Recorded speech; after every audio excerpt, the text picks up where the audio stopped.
சொல்லுங்க சார், கேக்குதுங்க சார். அதுல I heard your detailed discussion with them questioning the scholars. நல்லா இருந்தது. அதுல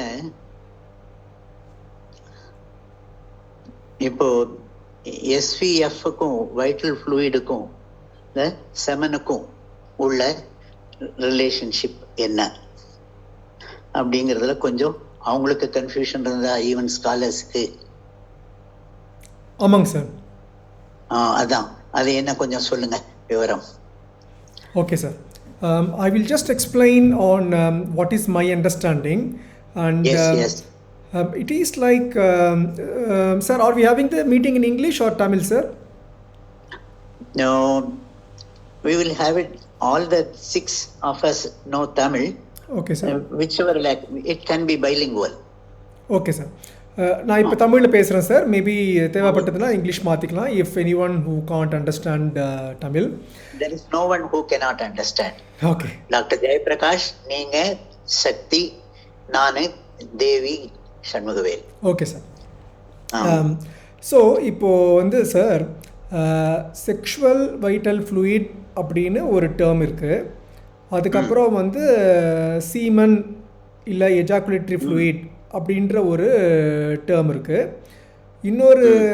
ஒரு பழைய டேர்ம் வந்து விந்துநாதம் அப்படின்ற ஒரு டேர்ம் இருக்குது. இப்போ வந்து நம்மளுடைய மெயின் கொஸ்டின், ஏன் நம்ம இதை வந்து டிஃப்ரென்ஷியேட் பண்ணணும்னு கேட்டிங்கன்னா வந்து, விந்துநாதத்துக்கும் நம்ம காயக்கல்பால் பண்ணுறதுக்கும் என்ன வித்தியாசம் இருக்குது, அந்த வித்தியாசத்தை வந்து நம்ம வந்து புரிஞ்சுக்கிறதுக்காக தான் வந்து இதை வந்து இன்னும் கொஞ்சம் டீட்டெயில்டாக நம்ம வந்து டிஸ்கஸ் பண்ணுறோம். விந்து நாதம் இது என்னன்னு பார்த்தோம்னா வந்து, விந்து என்பது வந்து ஒரு ஆணினுடைய உடலுறுப்பிலிருந்து செக்ஸ் மூலியமாகவோ அல்லது மாஸ்டர்பேஷன் மூலியமாகவோ வெளியே வர்றது தான் வந்து விந்து. அதே சமயத்தில் பெண்ணிலிருந்து வர்றது வந்து நாதம்னு சொல்கிறோம். நம்ம அதை சிம்பிளாக சொல்லணும்னா வந்து இதையே வந்து செக்ஷுவல் வைட்டல் ஃப்ளூயிடுன்னு நம்ம வந்து டிரான்ஸ்லேட் பண்ணிக்கலாம் இங்கிலீஷில். ஆனால் வந்து இதே செக்ஷுவல் வைட்டல் ஃப்ளூயிட் நம்ம லேபிள் பண்ணோம்னா அதே தான் காயக்கல்பால் வருதா அப்படின்னு பார்க்கும்பொழுது அங்கே தான் வந்து கன்ஃபியூஷன் வருது. இப்போ காயக்கல்பால் வந்து நம்ம இதுக்கு முன்னாடி வந்து 2-3 மீட்டிங் பண்ணியிருக்கோம். நம்மளுடைய புரிதல் என்னென்னா வந்து, மூலாதாரத்தில் பெல்விக் மசில்ஸ், பெல்விக் நர்வ்ஸ், அந்த இடத்துல இருக்கிற சக்தியை வந்து நம்ம வந்து அப்ராப்ரியேட்டாக சேனலைஸ் பண்ணி ஹையர் சக்ராஸ்க்கு கொண்டு போகிறோம். அதுதான் வந்து காயக்கல்பாவுடைய ஒரு மிக உன்னதமான ஒரு நன்மை அப்படின்னு நம்ம வந்து ஏற்கனவே இந்த ஒரு முடிவுக்கு வந்துட்டோம். இதில் வந்து எந்த இடத்துலையுமே நம்ம வந்து இந்த விந்து நாதத்தை அப்படியே நம்ம மேலே கொண்டு போகிறது கிடையாது. நம்ம ஒருத்தர் வந்து 5 அளவு முறை மகரிஷி சொன்னதை வந்து ஃபாலோ பண்ணி விந்து விரயமாதலோ அல்லது நாதம் விரயமாதலோ தவிர்த்து வாழும் பொழுது அவங்களுக்கு மூலாதாரத்தில் கொஞ்சம் அபரிவிதமான ஒரு சக்தி இருக்கும். ஏன்னா வந்து அந்த சக்தியை வந்து அவங்க விந்து நாத கழிதலில் வந்து பயன்படுத்தாததுனால அபரிவிதமான சக்தி இருக்கும். அந்த சக்தியை வந்து நம்ம காயக்கல்பா மூலியமாக வந்து ஹையர் சக்ராஸ்க்கு வந்து கொண்டு போகலாம். ஸோ இது வந்து பாய்ம பொருள், இது வந்து ஒரு சக்தி மிகுந்த ஒரு பயோ மேக்னட்டிசம், இது எல்லாம் கரெக்டான ஒரு வார்த்தைகள். பயோ மேக்னட்டிசம், பாய்ம பொருள், இது எல்லாம் கரெக்டான வார்த்தைகள். ஆனால் செக்ஷுவல் வைட்டல் ஃப்ளூயிட் தான் நமக்கு வந்து மேலே சக்ராஸ்க்கு போகுதுன்னு சொல்லும் பொழுது அதில் வந்து ஒரு தவறான புரிதல் வருது. ஏன்னா வந்து அந்த விந்துநாதம் நேரடியாக உயரிய சக்கராஸ்க்கு போகிறது கிடையாது. இதுதான் டாக்டர் ரவீந்திரநாத் நம்ம வந்து போன சண்டே வந்து கொஞ்சம் விளக்கமாக வந்து பேசணும். இதை ரெக்கார்ட் பண்ணிட்டு இருக்கீங்களா?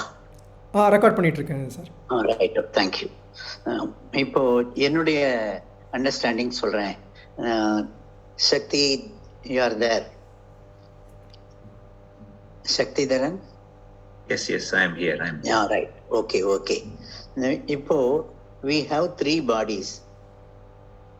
In the physical body, you got the Sukra, 7th Dhatu.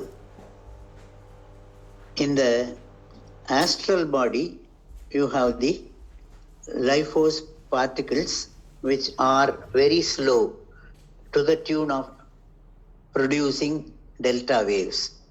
They are very, very slow. If they decrease in their speed by few units, they will become space. Is it right?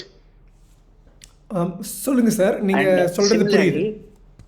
Similarly, in the causal body, the waves are almost 4, 3, 2, 1, 0. That also becomes space.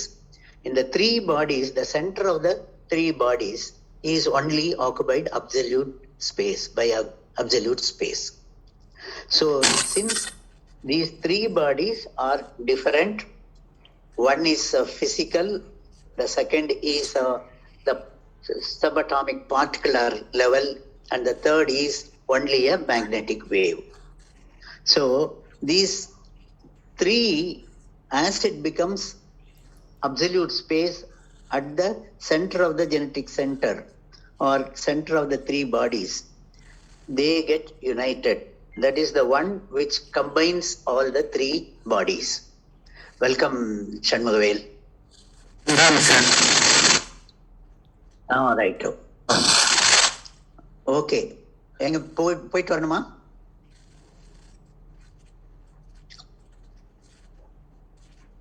Shanmugavel? Yes, sir. He is just adjusting something and Okay. And it is 4 o'clock, 3 o'clock போட்டதுல கொஞ்சம் delay in communication. சரிங்க. Doctor தேவி வந்துட்டாங்களா? Sir. வாழ்க வளமுடன். Hello. வணக்கம் sir.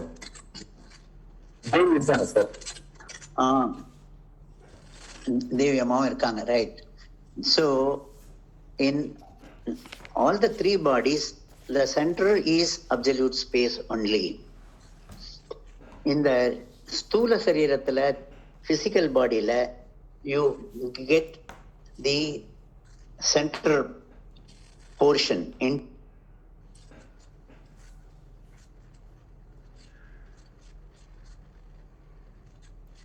sexual vital fluid. The physical bodyல 7 தாதுக்கள்ல on the outer layer you have juice. It comes down and when it reaches the center, it is the vital fluid.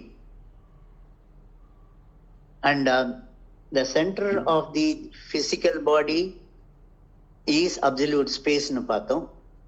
And if you look into the tadus, bone marrow, and from bone marrow you get the sukra tadu. But nowhere it is described how it is, the sukra tadu. Saman is explained, but not sukra tadu. I feel that sukra tadu is formless energy. It is not this thing.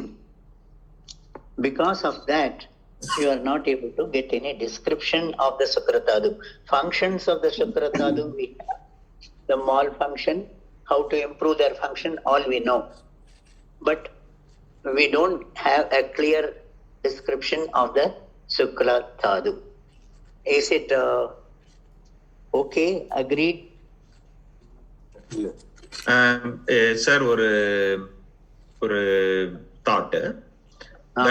This was described at a time when there was no knowledge or understanding fully about cell biology. இதையே நீங்க physical body சொல்ற மாதிரியே cellular body நினைங்க. Every cell has a center. Yes. Every cell center has a nucleus. And within the center of the nucleus there is nucleolus. And the nucleolus is the place where the vital fluid is stored. What is there in the center of the nucleolus, sir? So that is the structure. You may be, if you know. This is the chromosomes. Chromosomes are only when at the time of cell division, when they take form, that is one stage. And when they are in the normal function, they don't have the... It is in a fluid state. Yes, in a fluid state. So here also you get the fluid. Correct. So now, even before the production of ovum or sperm, the growing child or a fetus or a zygote, it has a vital fluid. Okay. So the reason why I wanted us to explore this subject is from physical body to Sukla Tadu, and because Suklam could not be explained the way that our elders could have related to this could have been semen or sexual vital fluid. Semen is physical. Because they couldn't see the sub-physical, they related it to physical. Yeah. Okay, Ananda, you in agreement with what I'm saying? The logic, sir, Shanmugal sir, madam? Yes, sir. Yes. So, at a time when we did not have the technology to describe genes and genetic fluid, the formulation was Suklam and sexual vital fluid. Now, at a time when we... Cholunga, sir. Between Suklam and vital fluid. Yeah. Suklam was liquid. So, elders could... Suklam is also fluid. And the vital fluid is also fluid. And in the spinning system of the Tadus, the central portion is occupied by the intense one, the Correct. Intensified center. Okay, sir. So you get the seventh Tadu there. Yes. So you have two entities, the gametes, the egg and the sperm. They are cells, just like any other cell in the body. Yes. That's why in artificial assisted pregnancies, they manipulate, take the sperm and put it into the ovum. So it is physical. Okay. It is not energy, whereas vital fluid is energy. And vital fluid is present even at this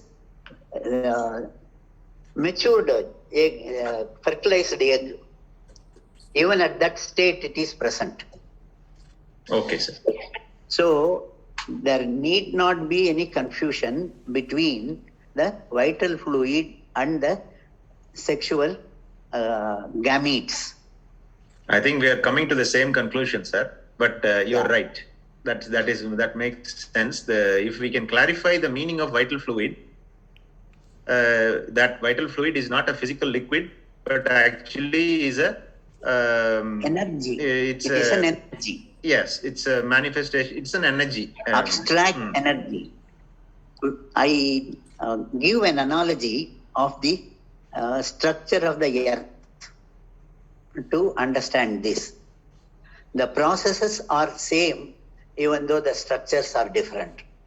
If you look into the earth, the Panchabhutas on the surface of the earth are, on the outermost layer you have the Akash, and then the air, and then the fire, and the water, and solid.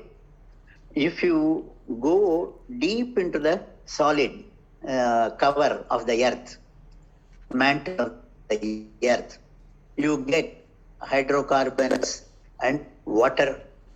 You can deep underneath, you get a water layer, you get water.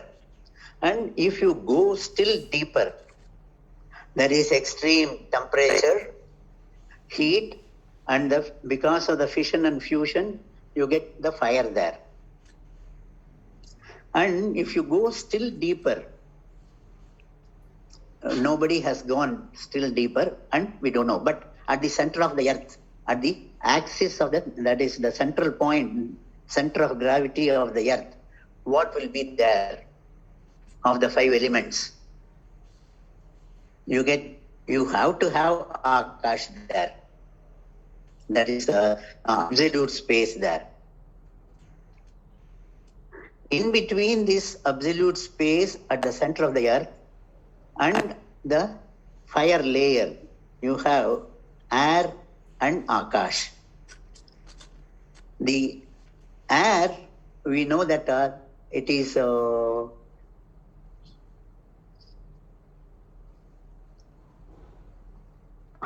hydrogen when it becomes D2, deuterium. It is heavy. So, in this portion of the earth, what you have is D2O. And still deeper, you get absolute space. In between, you have to have an Akash element. If you look into the surface of the earth and above, the Panchabhutas are arranged in one order. That is from absolute space, Akash, air, fire, water, and earth. If you go deep, it is reversed. And you get solid, then liquid, and fire, and air and Akash before it becomes absolute space. So the same analogy of this in our own body, the Sapta Dhadus exhibit. So the juice and the blood, muscle, the density progressively increases, then fat, bone, but after bone, the solid nature is yielding to jelly-like marrow. And what is elaborated out of this semi-solid marrow is the energy. And this explains how it is thoroughly permeable and is present in each and every part of the body. Can I come in? Yes, please. Yes, doctor, sorry to interrupt you. I'll take the liberty to cut in. Yes, because, please. see, your explanation, yes, from Swamiji's point of view and from this point, it's okay. But in the group, like, enna nama discuss பண்ணனும் அப்படினா, yes. What is all the vital fluid na enna? What is the physical equivalent of it? What is the physical equivalent? Not exactly the same, but something like that. The genetic center na enna? இப்போ மேல பிரெயின்ல இருந்து அந்த இது extra ஆன உடனே vital fluid கீழே இதுக்கு sexual ஆர்கன்ஸுக்கு வருது அப்படின்னு சுவாமிஜி சொல்லியிருக்காரு. அதை எப்படி மெடிக்கலா எக்ஸ்பிளைன் பண்ணலாம்? நம்ம இந்த ஆஸ்பெக்ட்ஸ் தான் இதுல பார்க்கணும். நீங்க சொல்றதெல்லாம் நீங்க அந்த ஃபர்ஸ்ட் சாப்டர் நீங்க எழுதிருங்க. But we are again and again going on repeating the same things. I'm sorry. But இப்போ இந்த ஃபோரம்ல we should come to some conclusion. Because of the two doctors who have not heard this, I am repeating. Okay. Sorry. Understood, as they are also of the same thinking. நம்ம வந்து இப்போ vital ஃப்ளூயிட்னா என்ன அப்படின்றத நம்ம வியூஸ்ல agri பண்ணி ஒரு consensus view. Vital fluid வந்து almost ஒரு 75% கான்சென்சஸ் வந்துருச்சு.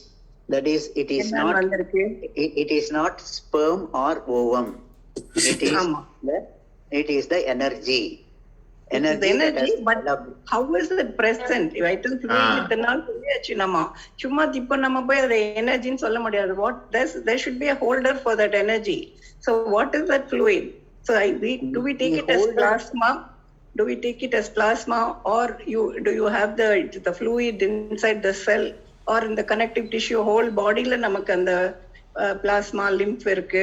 So interstitial interstitial cells, interstitial fluid இருக்கு. Ectoplasm, And all these things they don't explain. So ectoplasmன்றது ஒரு bad connotation கொடுக்குது யூரோப்பியன் இதுல.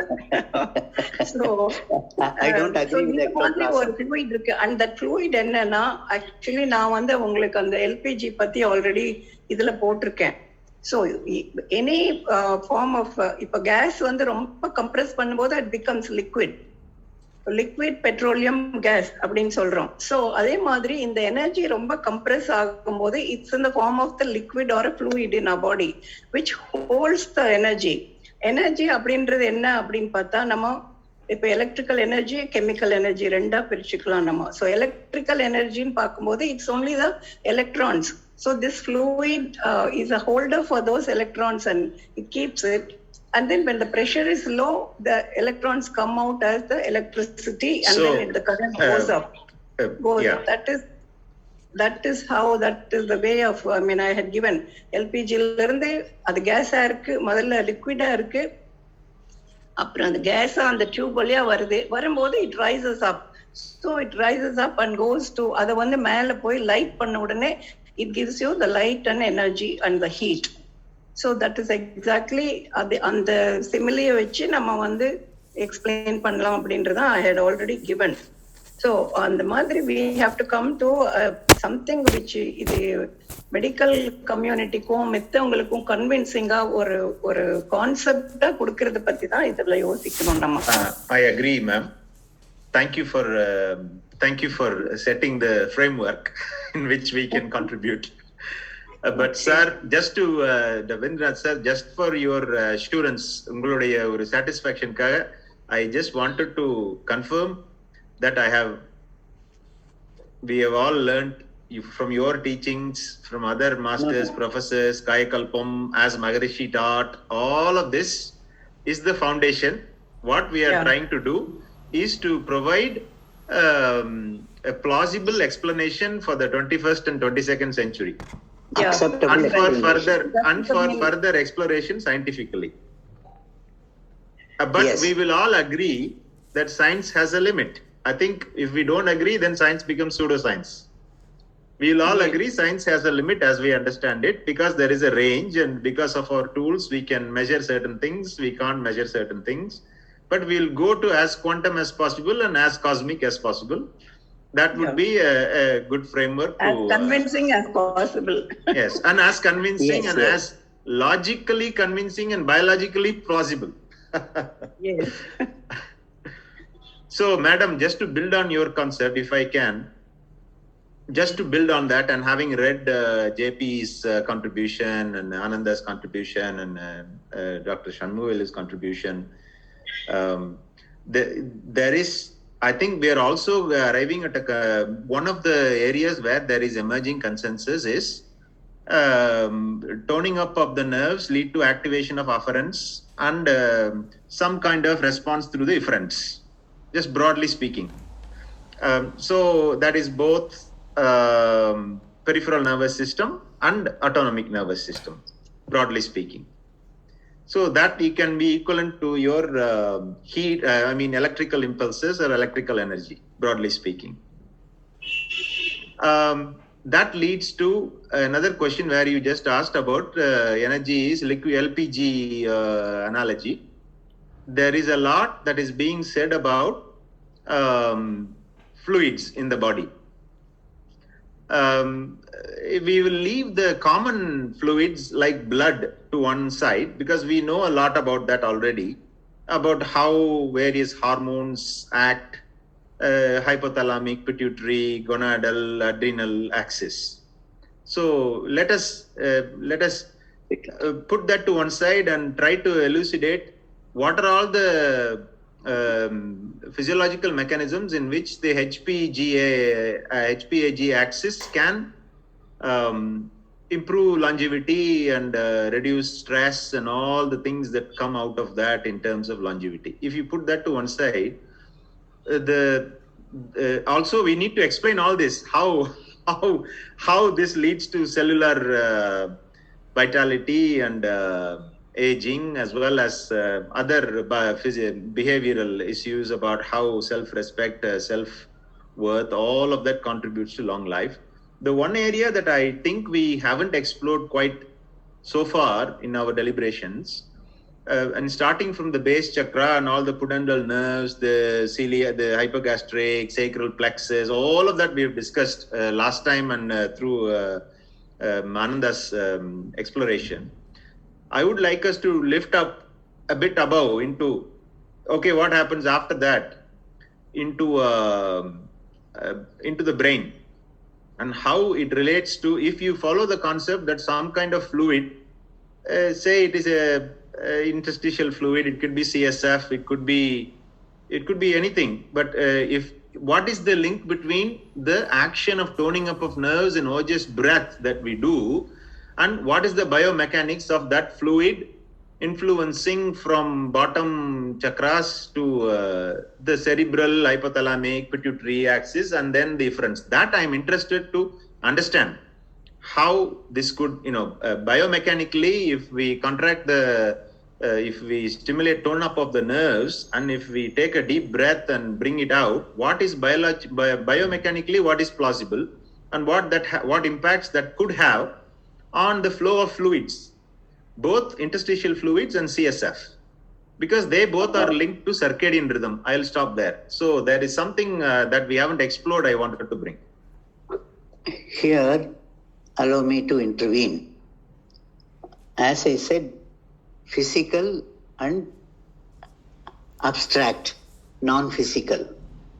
The CSF and the hormones, all of them, we are seeing, we are getting, we are analyzing. It is physical, sthulam. And what we are talking about the vital fluid is energy state, formless energy, abstract energy.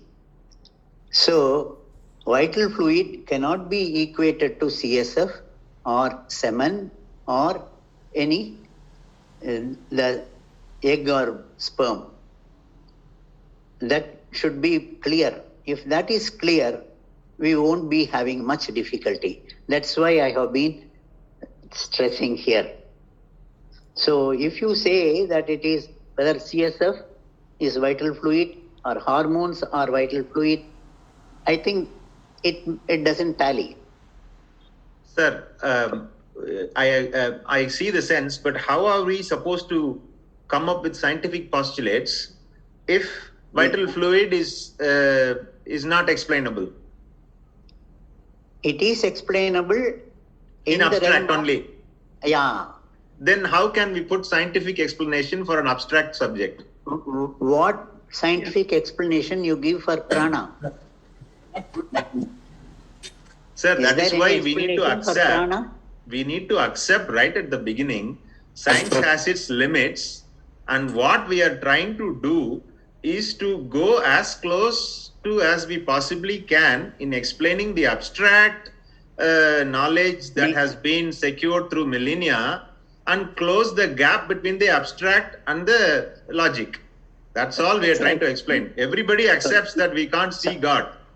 Swamiji. Yes, Dr. Ravi, that's what we're all trying to impress on you. See, Swamiji, what he has said is 100% right. What you're saying is 100% right. That we'll have in the book la vande adudha modalla introduction avum Swamiji odade ungaloda or first chapter adellam potukkom. But what after that? Adudha nama sollanum. If it's only energy, இப்போ வந்து what is the medical explanation, அதுதான் நம்ம இப்போ யோசிக்கணும். மெடிக்கல்னா logical சொன்ன மாதிரி. So I want if you can give me some time, all of you, I want to explain about some small things that we have discussed before Dr. Ananda and Dr. Shakti joined the group. Okay? Yes. That is a yogic point of view. I thought this program is tomorrow. Ravi வந்து காலையில சொன்னாரு நாளைக்கு வெச்சுக்கலாமான்னு.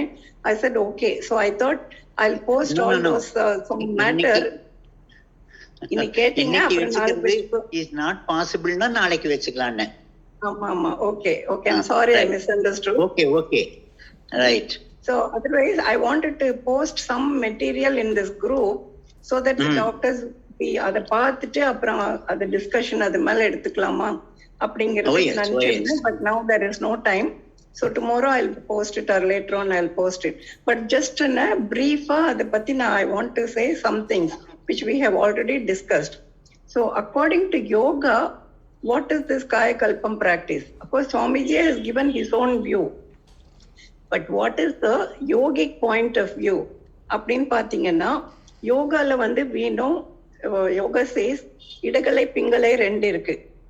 And each time 90 minutes-க்கு ஒரு தடவை ஒரு நாடியில தான் நம்மளுடைய breathing போயிட்டு இருக்கு. That is, இடகலை is connected to left nostril, right nostril பிங்களை இருக்கு. And every 90 minutes the flow of breath changes in the nostril. That is the dominant nostril breathing. It has been proved, but our yogis have said that 1000 years back. So இந்த மாதிரி பண்ணும்போது each இடகலை ஒரு கொஞ்ச நேரம் work பண்ணுது, பிங்களை ஒரு நேரம் டாமினண்டா work பண்ணுது. And when this transover period, only when both nostrils are flowing equally, the Sushumna Nadi opens. That is what yoga says.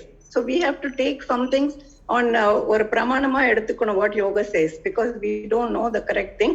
So இந்த இது பண்ணும்போது ஈடநாடி பிங்கள நாடி ரெண்டும் ஓப்பனா ஈக்குவலா ஃப்ளோ ஆகும்போது, that is when both nostrils are flowing equally, open equally, then the Sushumna Nadi is open. Otherwise that is blocked. So when the Sushumna Nadi opens, the energy rises up from the Mooladhara up to the Sahasrara. Adu varaikum it is only Ida and Pingala are finishing at the Agnya Chakra. So it is, every activity is only at the physical level or at the Agnya Chakra. So adu Sushumna open anada, it goes up to the Sahasrara. அப்போ என்ன ஆகுதுன்னா there is a drop of amrit secrete ஆகுது. There is a gland, according to yoga it is called bindu. Bindu means a drop. அந்த dropல இருந்து அதுல இருந்து ஒரு secretion happens every 90 minutes in pulses அப்படின்னு சொல்லி யோகா சொல்லுது. And this usually gets consumed by our Manipura chakra. It descends to the Manipura chakra. It gets consumed by the fire of Manipura, because Manipura is the center of fire.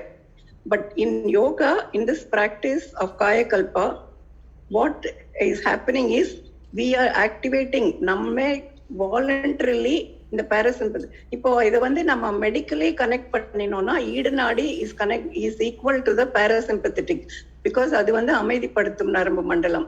And Pingala நாடி is sympathetic system. So இது ரெண்டும், and நடு நாடி is central nervous system. So when autonomous nervous system பண்ணும்போது only the body functions are just happening. And then இது ரெண்டும் equalise பண்றதுக்கு தான் இந்த மூலபந்தா அண்ட் அஸ்வினி முத்ரா பிராக்டிசஸ். அதை பத்தி டாக்டர் சண்முகவேல் ரொம்ப டீட்டெயிலா சொல்லியிருக்காரு. அது வரும்போது அந்த எனர்ஜி மேல போகுது இல்லையா, அப்போ அந்த இது I'll give you the things later on, send it to you. அப்போ அந்த எனர்ஜி மேல போகும்போது அது ஹெல்ப் பண்றதுக்காக we take the deep breath, so creating a negative force in your abdominal cavity and the thoracic cavity so that it goes up. அப்புறம் கேச்சரி முத்ரா ஏன் பண்றோம் அப்படின்னு பார்த்தோம்னா, இந்த யோகி when he takes the tongue back and touches the top of the nasopharynx, அங்க என்ன ஆகுதுன்னா அந்த பிந்துல இருந்து வர்ற secretion it gets அதுல மணிப்பூரா போகாம it gets stopped at the Vishuddhi chakra. So that is the yogic point, and once he can stop it at the Vishuddhi, then his lifespan increases.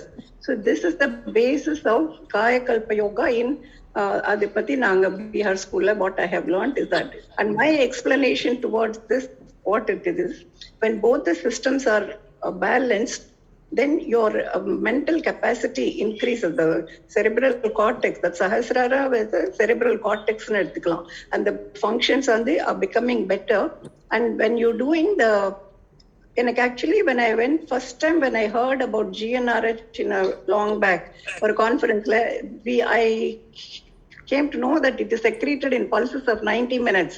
And I was really shocked to know that, see, this one I know, this Amrit secretes in pulses of 90 minutes, and GNRH, they said it secretes in the pulses of 90 minutes. So that is where I started forming the connection. And then how this Kechari Mudra stimulates the GNRH. அப்படின்னு நாங்க பார்த்தோம்னா, we know that the pituitary cells started in the nasopharynx and then along the nasal cord it has gone into the place where they are now. And GnRH secreting cells also start from the nasopharynx only. So the nerve supply is from the roof of the palate, and that is what Kechari Mudra achieves by holding the tongue back and stimulating. அது நம்ம பண்றதெல்லாம் பார்த்தா அது உள்ள வரைக்கும் தான் போகுது. Because the yogis அதுக்கு நிறைய டெக்னிக்ஸ் வச்சிருக்காங்க, elongating the tongue and touching the top of the nasopharynx from where the nerve cells for the pituitary and the GnRH secreting cellோட அதை stimulate பண்றது is possible by doing the Kechari Mudra. So that is what it happens. And when அந்த மாதிரி இது வரும்போது what இந்த drop வந்து எப்படி சொல்றாங்கன்னா, இப்ப அது மெலட்டோனின் செக்ரீஷனை ஆல்டர் பண்ணுது அப்படின்னு சொல்லிட்டு, and then melatonin normally secrete ஆகுது, but we are voluntarily we are secrete the secretion help பண்றோம் melatonin, and melatonin changes the circadian rhythm. And then how the circadian rhythm மாறதுனால என்ன ஆகுதுன்னா, அந்த விஷுதியிலே நிறுத்தணும் அப்படின்னு சொல்றதோட மீனிங் என்ன அப்படின்னு சொன்னா, it is to change the basal metabolic rate, because every time a cell duplicates, a part of the telomere gets lost. So if your basal metabolism is high, you're going to have an early aging and all that. If your basal metabolism is slow and the cells are dividing in a slower pace, அந்த மாதிரி பண்ணும்போது அந்த telomerase length கம்மி ஆகிறது குறைஞ்சிட்டே வரும். So they tend to be long, and that is what is anti-aging, and that is what gives rise to the longevity. So this is my basic explanation according to what I have learned from Bihar school and this thing. And இது வந்து use பண்ணி you doctors know much more than me about the medical aspects of it. So நீங்க இன்னும் கொஞ்சம் இதுல டீப்பா போய் இதுக்கு கொஞ்சம் கிளாரிட்டி கொண்டு வரணும். அப்படி கேச்சரி முத்ரா அதையும் இன்கார்பரேட் பண்ணி பண்ணணும் அப்படின்னு நான் நினைக்கிறேன். தேங்க்யூ. ஓகே மேடம், நான் என்ன நினைக்கிறேன், எனக்கு பிபிடி நேரம் போயிடலாம் மேடம். ஸ்லைட் ஆக்டிவ் டிஸ்கஸ்ட் அதை போய் சொன்னாக்க நான் நேரம் சயின்டிஃபிக்கா விட்டு அது கொஞ்சம் இந்த கன்ஃபியூஷன் இருக்காது, எல்லாமே அதுல வந்துடுது. நீங்க சொல்ற காஷ்மீர்ல இருந்து மேல பந்தால இருந்து உத்யான் பந்தால இருந்து அந்த பிளாக்கிங் இந்த ஸ்பைனல் இது சுஷ்மா நாடு everything comes in the frequently. So there, if you discuss it, finally we are reaching, practically we are able to achieve something in Kayakalpa. That is what it has been proved in my PPP. So that practicality, how to practice and how long it should be practiced, and then we are going to reach that benefits. That's all. In that I am talking about the neuroplasticity also. By repeated practice only we can bring all these energies into focus and we can get all the help. So that's what I feel. If we can go into that PPT, the slides more than 60-70, each slide has to be discussed. Then they can add more, because according to my knowledge and according to my references, I got all those things, but they can add a lot to those things. JP can give a comment also. Sir?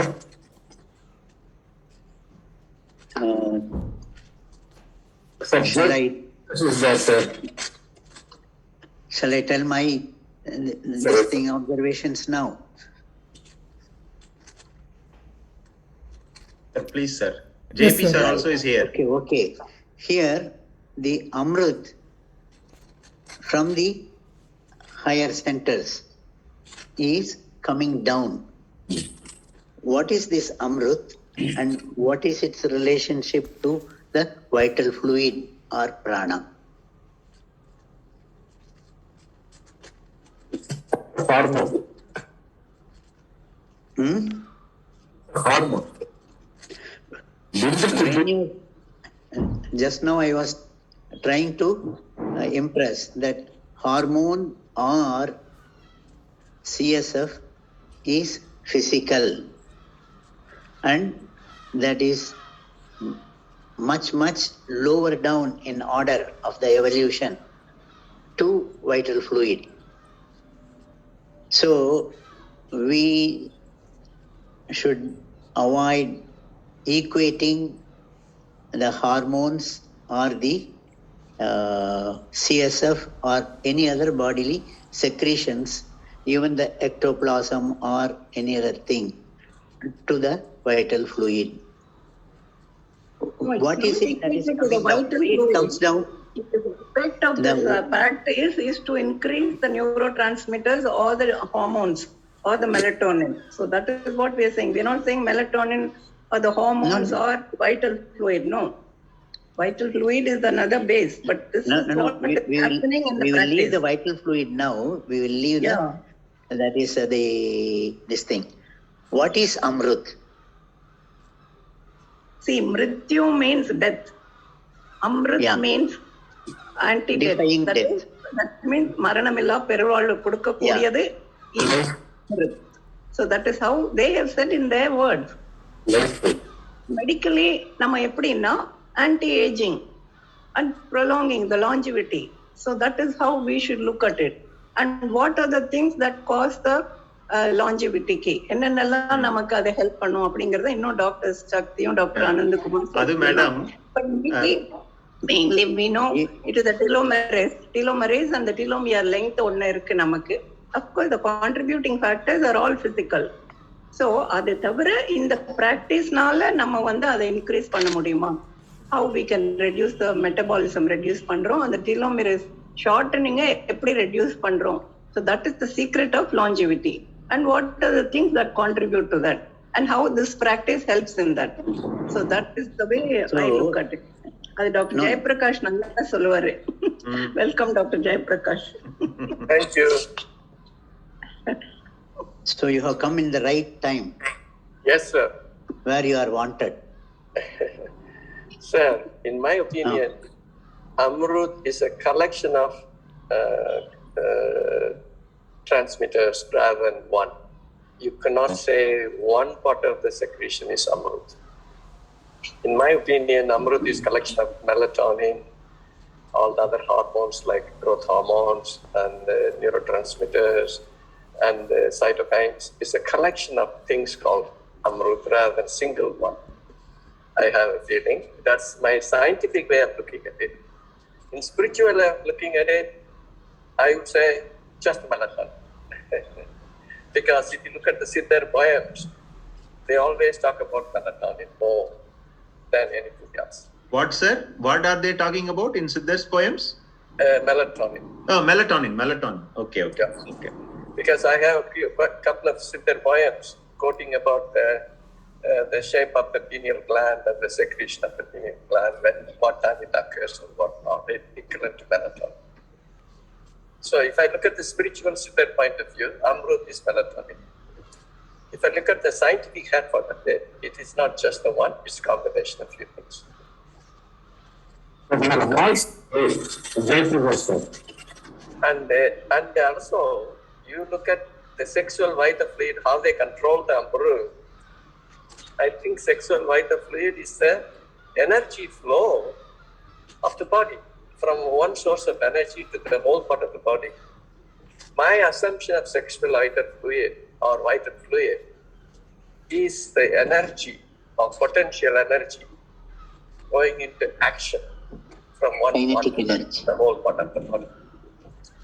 The cosmic energy turned into a potential energy and the potential energy into the action part of the energy. So vital fluid is the flow of energy from one part of the body to the all part of the body, making them coherently work together. Body has a machine which has to work coherently, not erratically. So the sexual vital fluid makes the body functions or each part of the organs of the body work in a coherent manner or in a balanced manner. So that is my assumption or belief in sexual vital fluid functions or the flow. Sir, this is not just an assumption. You have just helped making connections with a number of things, this conversation for me. Yeah. So if we go from sexual vital fluid is an energy, let us just leave it as a fraction of a cosmic energy, and that is beyond immediate medical science.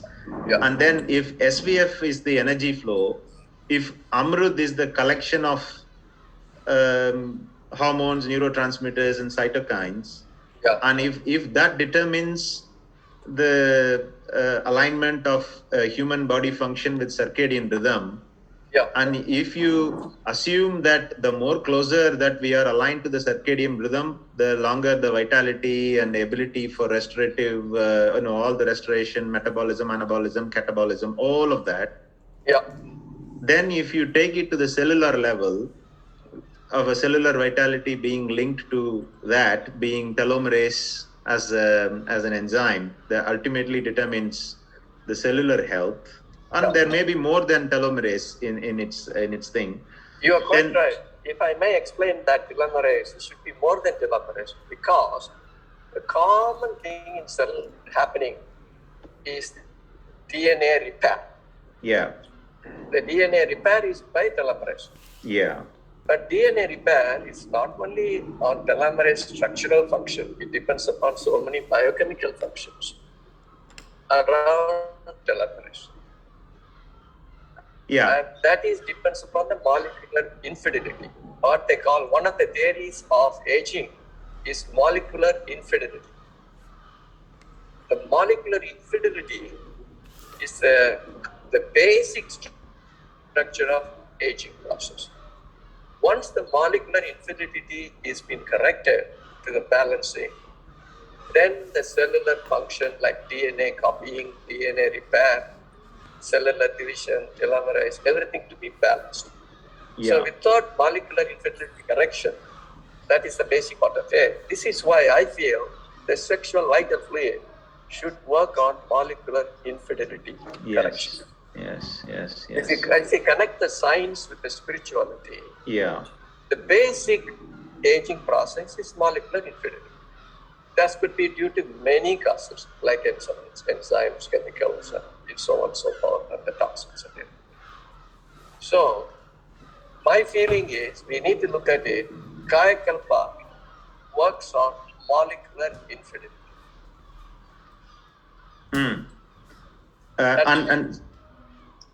Sir, just to extend your theory, sir, your postulates. So you have taken it to the molecular level and the molecular infidelity and the ability to correct it. So we will just come back a bit and then go back to if we are using this energy in a better way to correct the cellular molecular infidelity. Absolutely. That means the energy is not spent in things that lead to the molecular infidelity itself. Which sir, I wonder whether this is also, as Maharishi has said, Kayakalpam should be practiced along with Aindil Alavu Murai. And if you go back to the Siddhar's framework, Mahil Bogam Idal Iravamai. Mahil Bogam is the limit and method in the 5.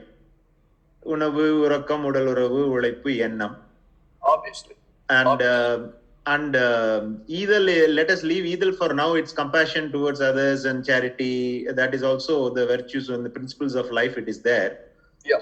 But if I connect the third one, which is Iravamai, to Kayakalpam as well as meditation, Kayakalpam leads to all these biological plausible mechanisms of right from afference from the toning up of the nerves to Amrut and circadian rhythm and aligning with molecular infidelity, all of that, along with the regular meditation, which we also know helps with self-regulation, allostasis, homeostasis, immune functions, all of that. Then it is plausible to explain an individual who practices this regularly will get better in managing their emotions and executive functions, which leads to if it is practiced along with the 5 limit and methods in the 5 Mahil Bogam. So that leads to ultimately longer life and healthier life. So it sort of completes the cycle in me. The only other thing I would add is the role of food, the role of sleep, the role of thought process and rumination, mind wandering, all of that, I think, is also connected to this, sir. So just by doing Kayakalpam alone is not is necessary but not sufficient is what I would like to add, sir. I totally agree with you. I always tell people 5 fingers together make the fist. You cannot make one thumb alone make the fist. 5 fingers make the fist. That is the first is the Kayakalpa meditation, stress management, the thumb. Then the nutrition. Then the functional fitness, simplified exercise. Then all the herbs and supplements and hormone balancing. And the 5th one is the sleep. If you get all the 5 together, you're really balancing your aging process. Now, we have kept vital fluid separately and we are talking.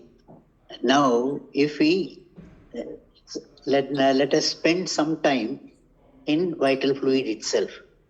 The vital fluid that is produced in the marrow, in the body, is released into the system, in the whole body. In our bodies, we have the Tadu's circulation spinning system, life force spinning system, the waves, the causal body spinning system. They are all spinning. And when they spin, you get intensification at the center, rarefication or thinning out at the periphery. In a spinning system, when you come from the outer surface to the center, there is a progressive increase in the density, the specific gravity, and the heavier things are closer to the center. That is how the SVF comes to the center of the body. It is present uniformly in the whole body spinning system, and it is in equilibrium.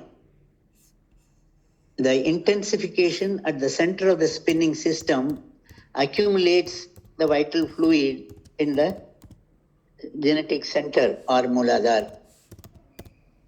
So you have a stock force at the Mooladhara of the vital fluid, and it is in equilibrium with the rest of the parts of the body. If we see a prolonged illness of, let's say, typhoid or similar to that long 2 to 3 weeks or more involvement, what happens? When the body is affected, parts are damaged, the vital fluid is the one which can repair, which can regenerate, reproduce. A cell divides from 1 to 2 when the vital fluid value, accumulation of the vital fluid in the cell increases beyond a critical level. It divides. That is a hypothetical. We have to confirm it. And the cell repair is also utilizing the highest form of energy, that is the vital fluid. So in sickness, damage, starvation, there is a decrease in the production of vital fluid, and there is an increase in the demand for vital fluid where the damaged cells are taking more of it. Initially, the surrounding cells, what surplus they have, that is supplied to the needed area. If it continues, the stock from the center of the body, from near the genetic center area, it flows to the needed area as the vital fluid level is getting depleted by the usage. So that is coming there. It results in a change in the stock force of the vital fluid in the body. That is why in ladies, if they undergo any chronic illness or a prolonged illness, their periods stop, they develop amenorrhea. And the cycle is re-established when the vital fluid level at the center is increasing. In the periphery, you have less of vital fluid. In the center, you have more of vital fluid. And this vital fluid area is essential for the sexual activity, for the production of the sperms, ovum, and the semen, and the pelvic secretions, sexual secretions, to take part in the procreation. So, though the sperm is not the SVF, the sperm is present in an area where SVF is abundantly present. And when there is a discharge, this vital fluid, this energy is also accompanying the ejaculatory discharge. And if the vital fluid level is not adequate, the sperms fail to fertilize the eggs. So if the vital fluid is there in right proportion, in surplus, then they keep the sperms alive, vital, and that completes the job of this thing. So there is a uniform, that is omnipresent throughout the body. The vital fluid is present, and vital fluid is acting like a single unit in equilibrium. In where there is need, the vital fluid flows. Where there is a surplus, it goes back to the center of the body, genetic center level. So this is the circulation of the vital fluid, which is essential, and we have to take that into consideration. The Aindil Alavumurai, Yama, Niyama, everything conserves the utilization of vital fluid, favors the accumulation of it. And you people have to help me to substantiate what I say. Even within a cell, the vital fluid is stored at the center, and when the critical value increases, that is the stimulus for the cell division, and then the cell divides into two. So this explains the whole body mechanism, the cell growth and the cell function, everything. This is a flux from the center to the periphery or to the area of need. And in Kayakalpa, what do we do with the vital fluid which is present in the genetic center or center of the body? We will consider later to avoid deviation. So the vital fluid's presence in the body and its functions and its that is life cycle, origin, and from the marrow it is produced and it gravitates in the spinning system by natural physical laws to the center of the body. And we need to, if we need to take it back to the brain where it is produced in the large amount, we utilize the Kayakalpa. So redistribution of the vital fluid is done by the Kayakalpa. And the secondary effects explains all the facts which you have described so far. Am I right? Is it Yes, sir. clear? We are not clear, Rabi. No, madam. Finally, we are again reaching to the same point, the sun, and we are not able to progress beyond this point. Beyond I this just point. want So far, we are clear. See, I just want you people to be clear with the vital fluid. If it is clear, Yeah. what is it doing, then we can proceed further. Sir, what we need to do, I think, is when we are describing vital fluid, we need to describe what we actually mean from That's a exactly Swamiji's point of view, and from there everything becomes clear. Yeah. Based on the description you've given, we all are putting our understanding through words, and once we give one of the Panchabhutas to our life force, then everybody is different. But I think what we need to clarify is this is not a liquid, this is beyond description, it's abstract and it's linked with energy.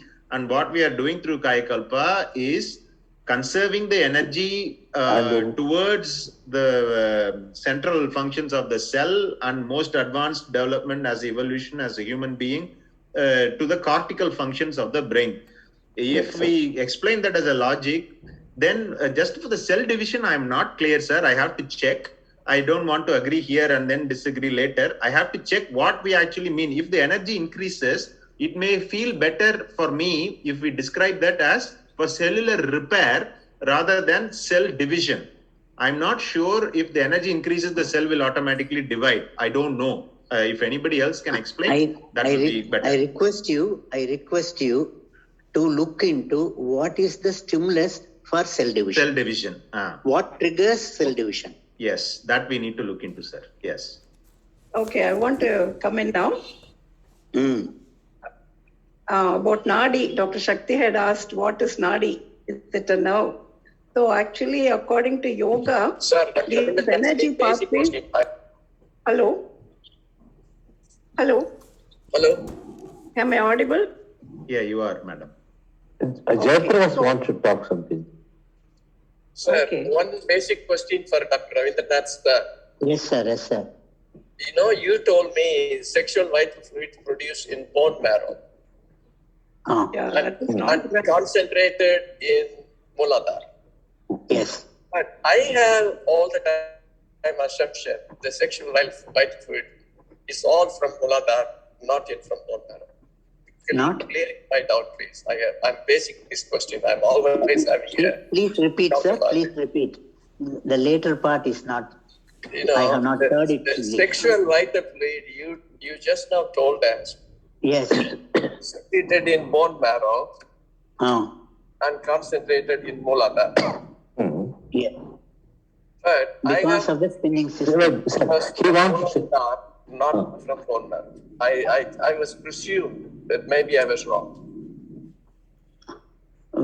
You presume it to be produced where? In Muladhara. All from Muladhara, the chakra. In Muladhara, the chakra is in there. It Muladhara, starts from there. in Muladhara, what is there? The sexual vital fluid energy production. Yeah.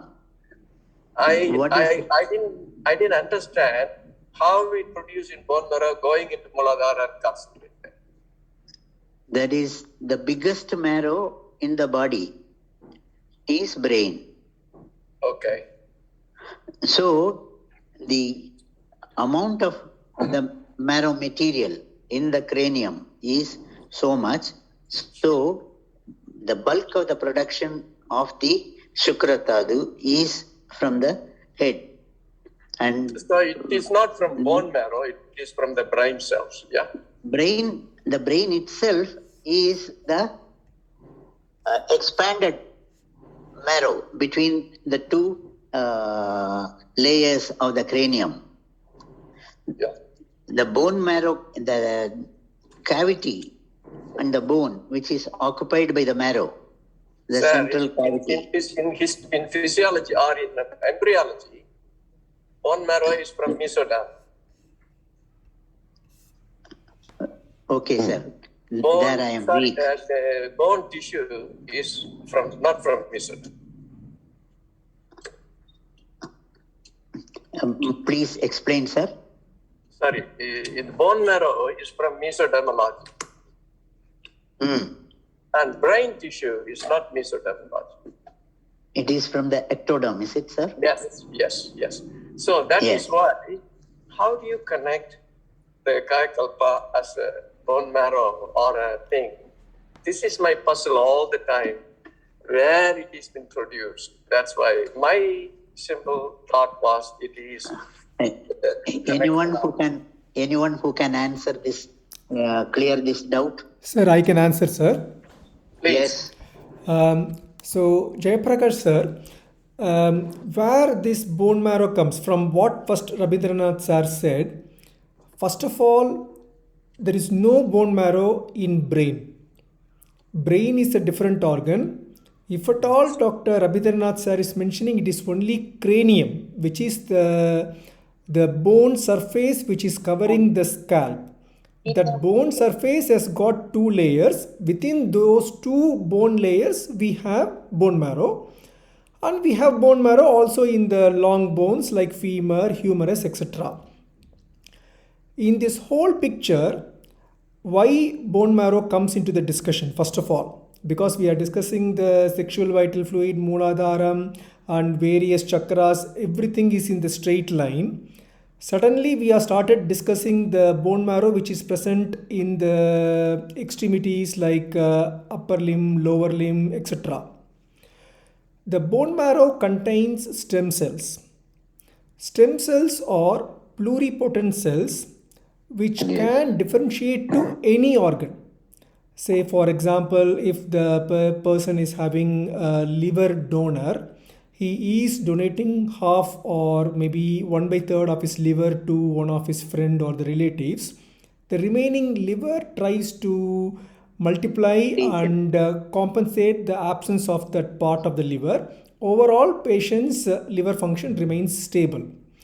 These things are happening because of the pluripotent stem cells. The name itself says pluri means multiple, potent means the ability. So those stem cells have pluripotent. They have the ability to become any cell. They can become muscle, they can become mucosa, they can become liver cells, they can have the ability to divide into any cell. Say for example, if there is a cell in the skin, it can only divide into 2 skin cells, 4 skin cells and divide. So they are all not pluripotent, they are all like monopotent cells.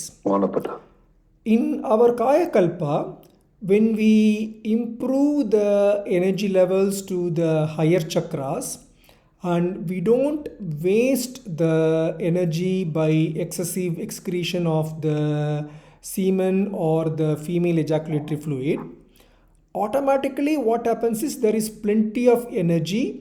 That plenty of energy is conserved as a pluripotent stem cell, which will be very handy whenever the person is getting aging, any injury which requires repair, or any unwanted things where the cell numbers are getting reduced. Let me take an example with Alzheimer's disease. The reason for Alzheimer's disease is age-related loss of the cerebral tissue. There is not enough cerebral tissue to maintain the division so that the patient is having cerebral atrophy, which results in Alzheimer's disease. I am telling in a very common man language. But if there is multiple pluripotent cells available, it will result in multiplication of the cerebral cortex to maintain the loss of the age-related changes. And so the Alzheimer's disease is getting delayed or pushed into a much more later stage. So as odious a person is practicing, he will be having a healthy life, and ultimately if he is started at a very early age, he can end up even having a Maranamila Peruvalu as much as possible. One small difference what I want to make is, instead of naming it as a vital fluid, which creates the confusion of linking it with the men's semen or female's ejaculatory fluid, Vindunadam I mean, not Vindunadam. Vindunadam is different, madam has told very clearly. Vindunadam.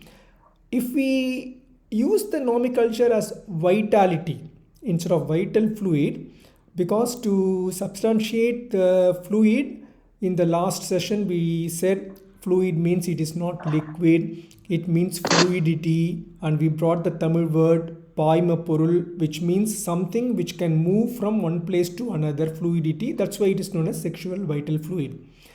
So we can remove the word sex already because it is not just directly related to semen or the female ovum. We can remove even the term fluid because it is not really a liquid one. We can just keep the word vitality. So by the Kayakalpa practice, the vitality from the lower chakras are moved into the upper chakras. Because of that, and also following the Aindil Alavumurai, we don't have the loss of the energy. When there is no loss of energy, we are saving so much of vitality, especially in the higher chakras. This vitality will help us to keep the pluripotent stem cells well, reduces the basal metabolic rate as Devi madam said, and since the basal metabolic rate is reduced, the need for the cell division is reduced. If one cell can stay, say for example, for 10 years and do the function, rather than that cell has to divide into two at third year and one cell dies, the other cell divides into two at 6 years, and so one cell dies. So instead of two divisions and then maintaining the job for 10 years, if the same cell is working for 10 years, that is where the telomeres is preserved. The loss of telomere happen with every cell division, which we can't prevent. But if we avoid unnecessary cell division, utilize every existing cell to its maximum, the cell division happens once in 10 years rather than once in 3 years. Because of this, we preserve length of telomeres so that the skin vitality, aging, everything will get reduced. And the Kayakalpa further substantiates the vitality to the necessity chakras to maintain the clarity in the life. As we discussed, this Aindil Alavamrai is the very basic thing. Especially I believe in fasting and Alavumurai in food, which is very important. And once we maintain, as we discussed in the last session, 90% of the aging is because of the excess of the food or the unnecessary food, which is producing oxidants. Once you are able to control the food intake, ideally like once a day, that keeps so much of oxidants to a very lower level. We don't need even antioxidants. Antioxidants are needed from fruits and vegetables and healthy food because we are producing oxidants. By proper fasting, having food only once a day, we are providing there is no oxidants, and the body's insulin secretion peaks only once in a day. Once the insulin secretion peaks only once in a day, the insulin is the hormone which gives two information to the body. First information is glucose is available, store the glucose. Second information is do not burn stored fat. If you are going to have insulin surge only once and rest of the 20 hours period there is no insulin surge, means number one, we are giving the body the information, burn fat, mobilize the fat that makes a person thin, lean and healthy. And second thing is, do not store fat, do not store glucose. So again, that is a very good thing.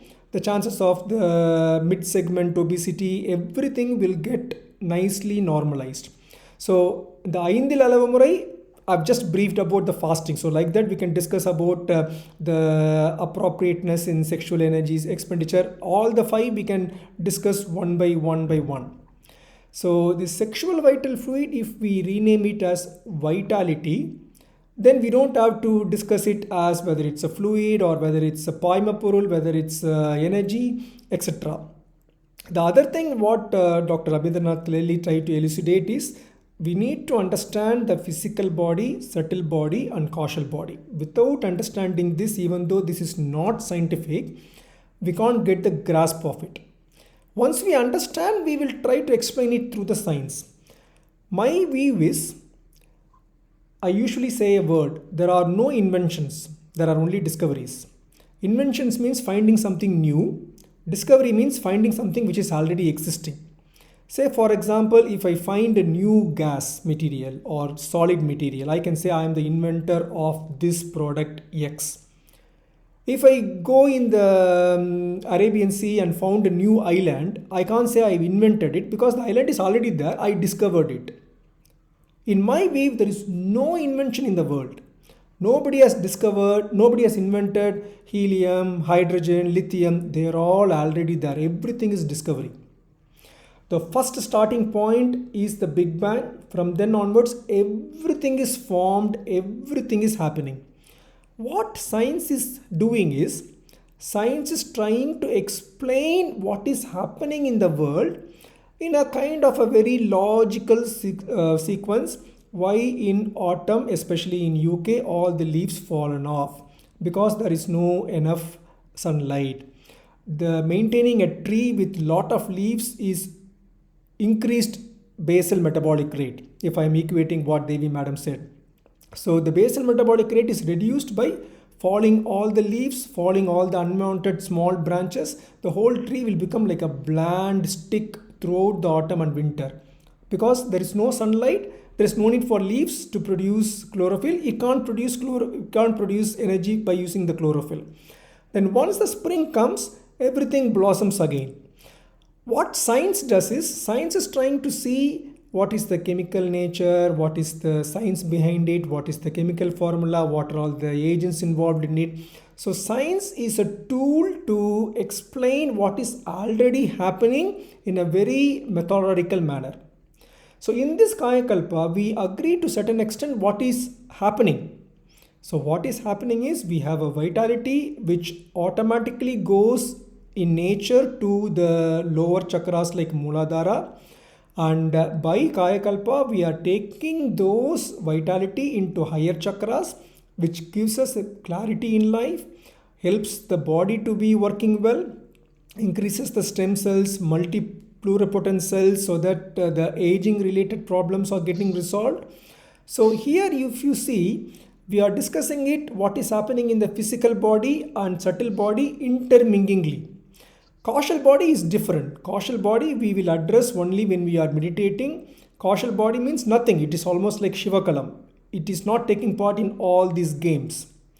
So my understanding is how we are going to use the science to label this. So this is already happening. We need to use the science to label it. That's why we try to use the, for example, Devi Madam has clearly said about Idaigalai, Pingalai, which is equivalent to parasympathetic and sympathetic nerves respectively, which makes absolute sense. Whether it's Surya Namaskar, whether it's Pranayamam or Nadi Sutti, our aim is to maintain both Idakalai and Pingalai in an equal amount. It has to automatically change every 90 minutes to maintain the equilibrium. But it's not happening because of various reasons, because of anxiety, because of whatever the tension, everything. For example, the first 90 minutes I'm discussing in this forum, so I may not be having any problem. So if I have no stress, maybe my Idakalai parasympathetic is nicely stimulated. After this meeting in 1.5 hours, for example, if I am leading a session on patient compliance and if I am getting a little bit stressed, so automatically what happens, even though it has to change every 90 minutes, we are not allowing it to change every 90 minutes because we infuse our sympathetic behavior on and off. During the 90 minutes when the parasympathetic is supposed to supervene, Idakalai, if we infuse our sympathetic fear at the time into our body, that 90 minutes Idakalai window is gone. The next 90 minutes when the Pingalai is supposed to act for sympathetic, if we are not doing anything, again Pingalai will act. So we become little bit Pingalai prominent or sympathetic prominent in that 290 minutes. So by creating this Aindil Alavumurai and doing the Surya Namaskar and Nadi Sutti etc., we are creating a balance between these two. Along with this, if you have good amount of vitality available in the upper chakras, the Shushmana Nadi opens and that gives you a better clarity in the Sarasarahara chakra. And I have personally experienced Bindunadam, what Devi Madam has explained. But it was like 3-4 years back and quite early stage. And at the time, I have done like lot of Keshari Mudra, whatever Madam has explained. At the time, I don't know the significance of the Bindu secretions. I literally swallowed it because we don't know, because it is something you will feel like a droplets happening in the back of your nasopharynx. Like if somebody is suffering from adenoid, or in children we call it as a post-nasal drip. The sensation will be like that medically. So I tend to swallow it because I don't know what to do. And Madam has clearly said in yoga it is proven that the bindu will be digested by the mula, by the manipuraga. Everything goes to the stomach. With the fire, everything is getting digested and maybe getting wasted. So those who are doing Kesari Mudra can hold it more here, and they can use it to improve their Vishuddhi chakra and Agna chakra and other things. So everything makes sense, but in a very non-scientific manner. So how to make this in a scientific manner? We need to bring in, instead of Pingalai and Idakalai, we need to label it as sympathetic and parasympathetic. And Sarasarahara is like the multiple foldings in the cerebral cortex, which has multiple folds. So that's what equivalent to the Sarasarahara. So we can equate, in my knowledge, 80 to 90% of whatever there into the complete scientific terms. But we need to compromise on few things. We need to get slightly away from discussing too much on the Bindu Nadam and make it a very acceptable term like vitality, which is getting pushed into the higher chakras by Kayakalpa, giving us an overall healthy energy. And again, this bone marrow, we can discuss it as a pluripotent stem cells, which is getting recruited. The same thing happens with fasting also. If somebody is taking food only once a day, the body will need energy. So for example, I practice it. That's why I'm able to speak on this with so much of confidence, because I can see the changes in my body. I can take myself as an experimental stuff to do it. So say for example, I tend to have my food every day between 5 o'clock to maximum 6:30. So after that, I'm awake at least for 3-4 hours and sleep at 9 o'clock, then waking up at morning 4 o'clock. Ultimately, next day around 12 o'clock, I will be having severe hunger. So during that period, it is like a person living in a house, very cold, no electricity. If he is not burning something to produce heat, he will die. So what he will do? He will search the house to find which is the most useless broken chair or any wood furniture and put it into the fire and burn it to get the enough heat. So my body every day at 12 o'clock till I eat around 5 o'clock, that period, because of the hunger, it tries to burn all the old and unnecessary cells.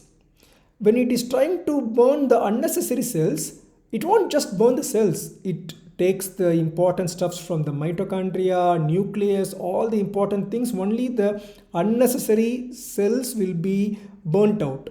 So by following the Aindil Alavumurai, including fasting, which is the most important thing, and also the appropriate sexual ejaculation, these two are the most important thing, at least in my knowledge, we are creating the early demise of all the old unwanted cells. They are all the reasons for the carcinogens. And we are producing enough vitality by Kayakalpa, by once a day food, to produce the new cells which have longer duration. The cells won't divide unnecessarily every 3 years, as I said, because there is no enough calories available. This man is eating only once a day. I can't divide every 3rd year. I need to use that one cell to stay for 10 years and get the maximum out of every cell. So telomeres are preserved. The telomeres length is preserved. So I'm trying to bring everything as much scientific as possible, and I'm happy to hear your feedbacks. Can I come in? Yes, please, madam. Thank you, Dr. Ananda. You explained very well, and I'm happy that you have put some of my theories very succinctly and very elaborately. And to tell you that Dr. Rabindranath also eats once a day for so many years. So he is also on a Kaya Siddhi program. And of course, you know the adage that a yogi is a person who eats once a day is called yogi. And who eats twice a day is called a bogi. That is, the bogam means enjoy magil bogam. And a person who eats 3 times is a rogi. That is, he's got all rogam or disease. And a person who eats 4 times is a drogi. He eats somebody else's food also. So that is the one, I think all of you will be aware of that. So you and Dr. Rabindranath are the true yogis here who eat only once a day. Okay. So I just want to answer shortly a question of what Shakti has asked about Nadi. So Nadi is not a nerve. A Nadi is a energy pathway. So that is what the yogis say. And the equivalent, and of course in many languages are there, but popularly in TCM we call it Shi. Shi, or in Japanese we call it Ki. And in that also they have something called the meridians by which the energy runs. They say the energy runs in these meridians. So the same way the Nadi is an energy pathway. And in TCM, in acupuncture, they have, with a lot of scientific technology and machine, they have mapped out these meridians. And they have found that they have a little lower electrical resistance. The meridian lines have lower electrical resistance, and the acupuncture points have a really low electric energy point. So that is now currently proved, so that we can take it for prana also. So this energy is the vitality. So as you said, when we say vitality and vital fluid, the vitality is the energy, the Shi or the prana or the ki or manna or pneuma or whatever, in many cultures they call it a different thing. But there should be something that holds this vitality, and that is the fluid. And that fluid, of course, we should all come to a consensus, but it's present whole throughout the body means it's all the fluids, intracellular and extracellular, all the fluids, and they hold this energy. And what do we mean by energy is, of course, as I said, the electrical or the chemical energies.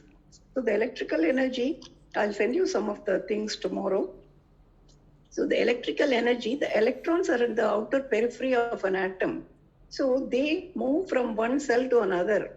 When there is a pressure, the electrons move from the cell to the next cell, and then next cell, like Swamiji has said, the serial bulb, like one bulb is burning, the next.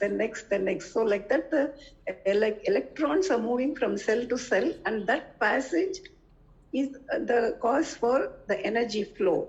And that can happen anywhere. It doesn't need to have a structure. It can go through the fascia, it can go through the connective tissue, it can go through the muscle, it can do anything, but usually there are certain pathways, and they are in the ஒரு கொடி எப்படி ஒரு கொடி ஒரு குச்சி அதாவது இருந்தா கொம்பை பிடிச்சிட்டு போற மாதிரி, the nadis flow along with the nerves. That's what the yogis say. So nadi narambu, it's always in a pair. So these energy pathways, they find it easier to go along the nerves. So அந்த மாதிரி சொல்றதுனால தான் the nadi, and the vitality, what we call is the prana or the Shi or the energy. In physical term, in what you want in scientific terms, we can call it electrical, or Swamiji சொன்ன மாதிரி biomagnetism, or the chemical energies also. And the chemical energies flow through the nerves and the blood as hormones. So that is the things, because hormones play a very important part in this whole Kayakalpa and everything, because the reproductive functions, everything is happening through hormones. Dr. Rabindranath said when the vital fluid becomes low, the periods don't come. But we know the periods வரலன்னா oestrogen progesterone இம்பேலன்ஸ்ல தான் வரல அப்படின்னு சொல்லிட்டு, அதே மாதிரி இந்த testosterone secretion ஜாஸ்தி ஆகும்போது தான் there is nocturnal emissions அந்த இதெல்லாம் வருது. ஸோ அக்கார்டிங் டு சுவாமி சிவானந்த சரஸ்வதி அவர் என்ன சொல்றாருன்னா, it is not preventing the emission of the semen or sperm, it is the process of not forming the semen or sperm. That is spirituality, that is brahmacharya, he says. So adella konjam, it's a very deep science, but we should add all that we should take from all that and then connect and do the things. Thank you. Thank you so much for explaining that. Can I come in for a couple of minutes? Yes, sir. Yes, sir. Yes. I think, Dr. Ananda, I differ in 2 points of what you quoted. Yeah? Yes, sir. One, I differ in 2 points what you quoted. The highest number of pluripotent cells is in gonads, in ovaries or testes, not in bone marrow. If you take it concentration per volume or mil, the highest number of pluripotent cells is in gonads. That is correspond to Muladhara area. So, if you take the number of cells, stem cell study in bone marrow, in gonads, in fat tissue, the per mil or number of cells that they have with that, the highest concentration of pluripotent cells in gonads, not definitely in bone marrow. And I have worked with the scientists in MRC, Medical Research Council, London. We done each sample of fluid and concentrated on stem cell studies. And we found out there are a mixture of stem cells, from the pluripotent to differentiated cells, undifferentiated, and all the mesenchymal cells, and you name it, differentiation of cells. The most of the differentiation occurs is mostly in bone marrow. That I agree. Differentiation occurs very fast in bone marrow. The differentiation occurs very less in gonads. And if you look at the skin, even skin cells can be differentiated into pluripotent cells. And lately, the iPS cells called pluripotent cells, they are all made out of skin cells. So any cells can be differentiated into pluripotent cells in modern science.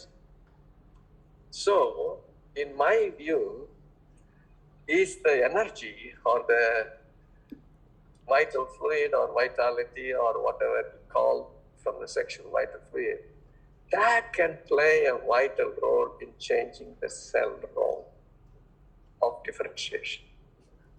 So, if you look at it, the energy is the matter that can get normal cells into iPS cells by electron flow, like Madam said. That is one. So this is why, if you look at the deep science of it, the vital fluid is not just collected in one area. You can say it is comes from only here. It is distributed all over. Mainly concentrated in Muladhara, concentrated in certain areas, but it has to be distributed everywhere at every part of the body. That's my assumption.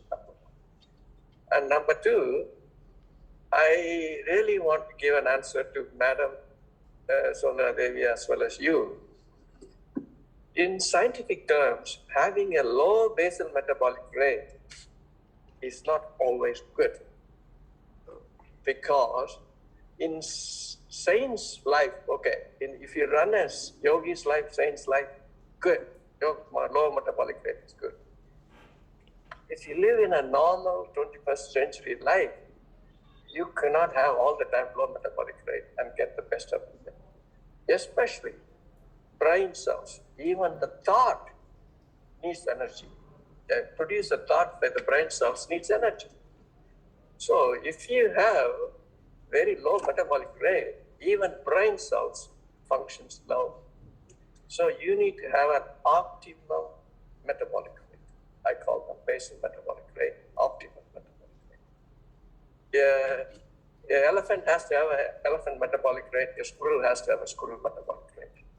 So you cannot brand in 21st century everybody should have a low metabolic rate. That is, in clinical practice, it is not possible. And again, as you said, single food intake, and you carry on the whole day. Yes, if you do a yogi life, I agree. Like Madam said, you do a yogi life, single food is okay. But if you do proper exercise for 1 hour every day and running around doing so many surgeries and running around talking a lot of lectures, your brain needs to be clarity and everything, your metabolic rate should be sufficient enough, at least 1,500 for a man, 1,200 for a lady. If your metabolic rate goes to 700, 600, your brain gets fatigue. So most of the time, when I do the basal metabolic rate by core machine, KORR machine, if the people come with fatigue, their metabolic rate is 700, 750, 800. And if I increase the metabolic rate to 1,200, 1,400 by pumping the mitochondria, their function is much better. Not only the brain function, physical function.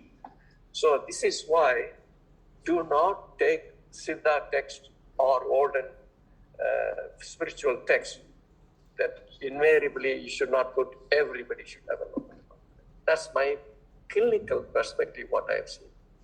Thank you. Thank you, Jayaprakash sir. I will try to answer it with whatever I understand in my life. I agree that the testes and ovum secretions have got the maximum pluripotent cells. There is no doubt in that, because if a semen joins with ovum, that single cell produces the whole baby and whole human being, right from hair, skin, bone. There is no doubt that the gonads, which means both testes and the ovaries, have got the maximum pluripotent cells. But if you take an individual, it is useless.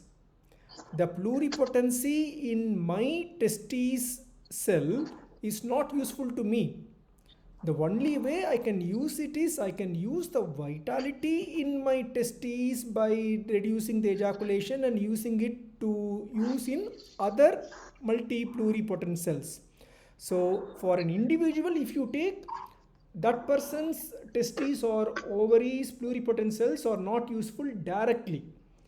If the person is following the Aindil Alavu Murai, if he is not producing enough semen or ovary or ovum, because there is no need, he is not having enough ejaculation, so the body will divert that energy source into good sources of other areas. So that's why I felt that even though the testes and ovary have got the maximum pluripotency, it is not useful directly to repair a person's Alzheimer's disease or peptic ulcer or injury, etc. For the second question, I feel if a person, I'm a surgeon, I'm a urologist, I do surgeries in kidneys, prostate, bladder, as I said in the last one. If a person is getting up in the morning, doing 1 hour of a physical exercise, not the sky exercise like running in a treadmill or lifting some dumbbells or lifting heavy weights or going for a boxing or something like that, and then running to catch a subway train or using the car in a very high speed to get into point A to point B, has to become tired, has to run around, I will say that person is making a wrong life choice. That type of life choice is not necessary. For a life, what is the Brahmanyanam? What is the ultimate homeostatic life? We need to understand why there is a life, what is the ultimate purpose of the life, what is the enlightenment. Only this is a different topic, so I don't want to deviate. If we are not concentrating on this, what you said, I agree with you. A person of type A personality, I've got so much of meetings, I've got so much of surgeries to do, I've got a private practice in the evening, I have to work in the Saturday, Sunday to get more money.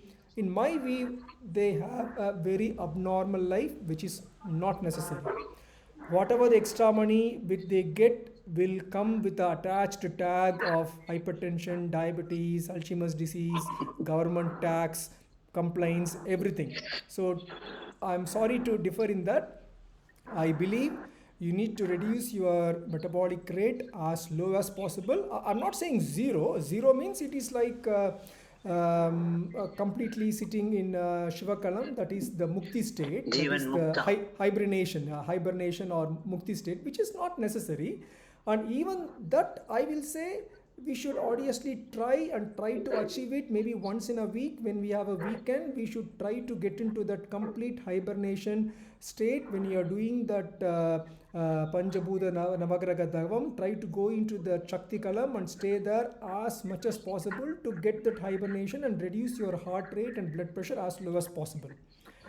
I agree with you, Jayaprakash sir. For a normal common I think man, the aging equation is apoptosis minus regeneration.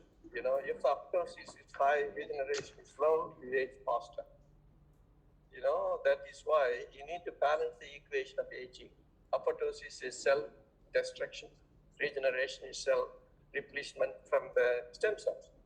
So we need to reduce the apoptosis, reduce the regeneration, so that the stem cell spool will be more, so aging equation will be longer. The most important thing, it is not how long you live, it's how quality you live. So our aim is not you live for 100 years, 150 years. Our aim is how quality you live with your own energy, own independence, and own things. So it is more individualized phenomena in aging process. It's a stochastic process. What they call it is a stochastic, multifactorial, and individualized process. So my point of view, you cannot brand everybody should have a low metabolic rate, because basically they are a high burner. If you see, some people eat like that 5 times, 4 times, and they still thin, very thin and very thin. Their basic metabolic rate is always high. Some people eat one food, and they are still big because their basic metabolic rate is low. So individualization is very important in science. Rather than put everybody 18 hours of intermittent fasting, and they go into ketoacidosis.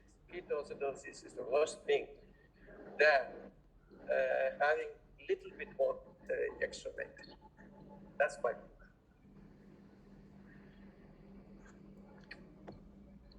I mean, ultimately, what I wanted to say is that this has to be for the benefit of the society overall, and like it has been said, it is everybody is different in at least 7 basic dimensions, and there are 16 reasons why those basic dimensions are different. So ultimately, this is indeed a very personalized endeavor. But for the purposes of today and the discussion, it has been very, very enriching how we started from semen and sexual vital fluid to at least a plausible mechanism, both biologically as well as behaviorally, how the practice of Kayakalpa, along with moderation, limit, and method in the 5 dimensions, and indeed meditation, which we can go into a bit more detail next time, I feel, because there is something around circadian rhythm and how Kayakalpa practice can be much more described. So, madam, if you can share the presentation, and also Shamuvel sir, Yeah, if you I'll could, send it to him. then the next step I think we can enter into, once we get a consensus at least of the logic model for Kayakalpa to vitality, is what can be the biomarkers that can be easily measurable, and then we are ready to write the second paper or some second chapter. This is where other yoga systems are already on. If you look at Isha Yoga, Tough Living, many of them have got great collaboration with, and also many northern yoga schools. They've got great collaboration with research institutes that actually collect data on their system of practitioners and then show how it has been shown of benefit. So I'd like to put that forward, sir, also to write at least a draft methodology for how how we can show the benefits of Kayakalpa and the sky system. Thank you, sir. Thank you, JP sir and Ananda. Thank you. Very, very enriching discussions, and madam and Shanmugala sir also. Thank you. I need to leave in about 5-10 minutes, so please excuse me if I drop off. Me too. Thank you. I think 5 o'clock we can finish because I also have to leave, sir. If we can discuss next steps, sir. Doctor Shanmugavelu நீங்க ஒண்ணுமே சொல்ல இன்னைக்கு. Madam நான் என்ன நினைக்கிறேன்னா என்னுடைய பிபிடிக்கு போனாதான் இது எல்லாமே இந்த Pandora box will be open. ஏன்னா நம்ம ஒரே பாயிண்ட்ல சுத்திட்டே இருக்கோம் மேடம். அதனாலதான் உங்களுக்கு அப்போ ஒரு we are ending with a ball. அதுக்கப்புறம் ப்ரொசீட் ஆக முடியல. ஆனா என்னுடைய பிபிடிக்கு போயிட்டா நிறைய வரும். அதனாலதான் நான் நெக்ஸ்ட் டைம் நீங்கள் பவர் பாயிண்ட் ஷேர் பண்ணி திரும்ப பேசலாம் சண்முகவேல் சார். ஆமாங்க, அது வந்துட்டோம்னா தான் சார். சார் நீங்க பவர் பாயிண்ட் ஷேர் பண்ணுங்க சார். எல்லாரும் நானும் இப்போ எழுதிட்டு இருக்கேன் சார். நானும் ஷேர் பண்றேன். நான் எனக்கு பவர் பாயிண்ட் ஷேர் பண்ணிடுறேன் சார். நாங்க எல்லாரும் படிச்சுட்டு வரோம் சார். டைரக்டா நம்ம எந்தெந்த பாயிண்ட் எங்கெல்லாம் அக்ரிமெண்டோ அங்கெல்லாம் we will just put a tick tick tick. எங்கெல்லாம் queries வருதோ அங்கெல்லாம் கிளாரிஃபிகேஷன் கொடுங்க sir. Then it will be a much more productive use of our time. Yes sir. நம்ம zigzag puzzle எல்லாம் நீங்க கனெக்ட் பண்ணி விட்டுருவீங்க சார். எங்க zigzag puzzle எல்லாம் நீங்க கனெக்ட் பண்ணி விட்டுருவீங்க. நம்ம we are all in a zigzag puzzle. You will connect with your PowerPoint in a form, proper form. Exactly. என்னுடைய பவர் பாயிண்ட் ஜெயபிரகாஷ் கொடுத்துட்டேன். Ravindranath is having, madam is having. நான் உங்க 2 பேருக்கு நம்பர் இருந்தா நான் அனுப்பிச்சிடுறேன் சார். நான் உங்களுக்கு அனுப்பிச்சு வைக்கிறேன் sir email. Right sir, right sir. And we will form some questions. Hello. We will form some questions. Like இப்போ வைட்டல் ஃப்ளூயிட் அப்படின்றத பத்தி, வைட்டாலிட்டின்றத பத்தி, இந்த ப்ரொசீஜர் சுவாமிஜி ப்ரொசீஜர் ஒவ்வொன்று பத்தியும் ஜெனட்டிக் சென்டர் இந்த வேகா என்னென்ன இருக்கோ அதை பத்தி எல்லாருமே அவங்கவுங்க views will write down question will write down the questions first and then will write down the answers according to ஒவ்வொருத்தரும் பண்ணா எல்லாத்தையும் ஒன்னா put all our heads together. Exactly. I think something nice will come out of it. Exactly, madam. I think psychophysiology is the basic psychophysiology. If we can get somebody that is an expert in physicist, biophysicist, or indeed a physicist, that would connect the human body with the natural universe, madam. Abdin thonudhu. In PowerPoint la psychophysiology also is there, sir. Yes, sir. Thank you so much. And then in the stimulation for cell division, I'll do as a homework. I think that has stimulated my thinking. You have taken me to my embryology days. I don't know who said this. You have taken me to my embryology days. And the cellular biology is also is a very, very interesting subject, sir, at a quantum level. And madam has triggered my memories of action potential. Action potential, and how neurons and the synapse works. I think there is a lot that we can go. Even ordinary cells, they can transmit energy. Indeed, madam. Indeed. Piezoelectric energy irukilla cells. So that is where I thought a physicist and a medical specialist, there is a great space for sharing perspectives. But we can develop this, madam. I'm very, very enriched today. Thank you so much for all your contributions. Thank you. Thank you. Sir உங்க number எல்லாம் science of காயக்கல்பால இருக்குன்னு நினைக்கிறேன் இல்லையா? இருக்குங்க sir. Okay, right sir. 4 இருந்து எடுத்தேன். Right sir.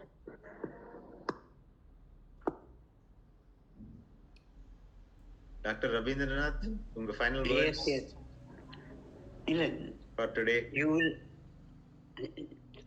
as madam said, let us define the basic keywords: genetic center, vital fluid, vitality, and the why energy comes down from above below, why it goes up.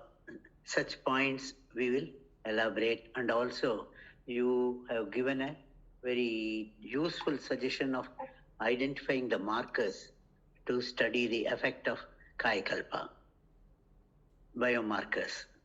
So these things we will concentrate and see how it is. Thank you, sir. So shall we conclude today for the day? Yes, sir. Thank you. Okay. வாழ்க வளமுடன். Thank you very much. வாழ்க வளமுடன். வாழ்க வளமுடன். வாழ்க வளமுடன். வாழ்க வளமுடன். வாழ்க வளமுடன். வாழ்க வளமுடன்.